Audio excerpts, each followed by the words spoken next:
അതെ, ഇന്നെന്റെ അമ്മ വരും. അമ്മ വന്നു. ഇരിക്കമ്മ.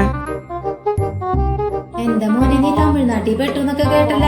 അത് ഞാൻ അമ്മ പിള്ളേരുടെ ഒപ്പം സാറ്റ് കളിച്ചാ. ഞാൻ കയറി ഒളിച്ചിരുന്ന ഒരു ടാങ്കില്. ഈ ടാങ്ക് തമിഴ്നാട്ടിലോട്ടുള്ള ഒരു ലോഡായിരുന്നു. പിന്നെ ഞാൻ സാറ്റ് അടിക്ക് എണീറ്റ് നോക്കുമ്പോ അങ്ങ് തമിഴ്നാട്ടിലായിരുന്നു.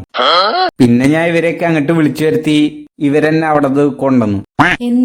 എന്നിട്ടെന്താ, ഞാൻ പിറ്റേ ദിവസം പോയി സാറ്റ് അടിച്ചു. എന്താ മോനെ നീ ഇങ്ങനെ ഒരു പോഴനായത്? വിചാരിച്ച അച്ഛനും അമ്മയ്ക്കല്ല ജനിച്ചേ, കിട്ടിയ അച്ഛനും അമ്മയ്ക്കാ ജനിച്ചേ. കിട്ടിയ അച്ഛനും അമ്മയ്ക്കും ജനിച്ച കാരണം വിചാരിച്ച കുട്ടിക്കാലം അല്ല കിട്ടിയ കുട്ടിക്കാലം കിട്ടിയ കുട്ടിക്കാലം കിട്ടിയ കാരണം വിചാരിച്ച സ്കൂളിലല്ല പഠിച്ചേ, കിട്ടിയ സ്കൂളിലാണ് പഠിച്ചേ. കിട്ടിയ സ്കൂളിൽ പഠിച്ച കാരണം വിചാരിച്ച ജോലിയല്ല കിട്ടിയ ജോലിയാ കിട്ടിയ ജോലി കിട്ടിയ കാരണം വിചാരിച്ച പെണ്ണിനെ അല്ല കിട്ടിയ പെണ്ണിനെയാ കെട്ടിയ. ഇനി അമ്മ പറ, ഞാൻ എങ്ങനെ പോഴനാവാതിരിക്കും? എന്താ മോളെ അവൻ ഈ പറയണത്? അമ്മ വിചാരിച്ച മരുമകനല്ല അമ്മയ്ക്ക് കിട്ടിയത്, കിട്ടിയ മരുമകനെ അമ്മയ്ക്ക് കിട്ടിയ മരുമകനെ കിട്ടിയ കാരണം അമ്മ വിചാരിച്ച പോലെ ആൾക്ക് സംസാരിക്കാൻ പറ്റില്ല. ആൾക്ക് സംസാരിക്കാൻ പറ്റുന്ന പോലെ സംസാരിക്കാൻ പറ്റുള്ളൂ. അതുകൊണ്ട് അമ്മ ഇത് ക്ഷമിച്ചേ മതിയാവൂ. ഞാൻ പറഞ്ഞത് ശരിയല്ല ചേട്ടാ?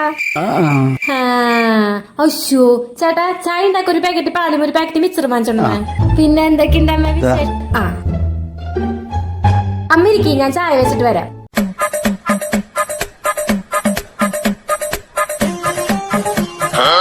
അയ്യോ, മിച്ചർ തരാൻ മറന്നല്ല അവള്. പിന്നെ എന്തൊക്കെയുണ്ടമ്മ വിശേഷം? എന്ത് വിശേഷം മോളെ, വരുന്ന വഴിക്കാൻ ഒരു പട്ടി ഓടിപ്പിച്ചു. ഇത്ര അകലത്തില്, മിച്ചർ ഇരിക്കുന്ന അകലത്തില്.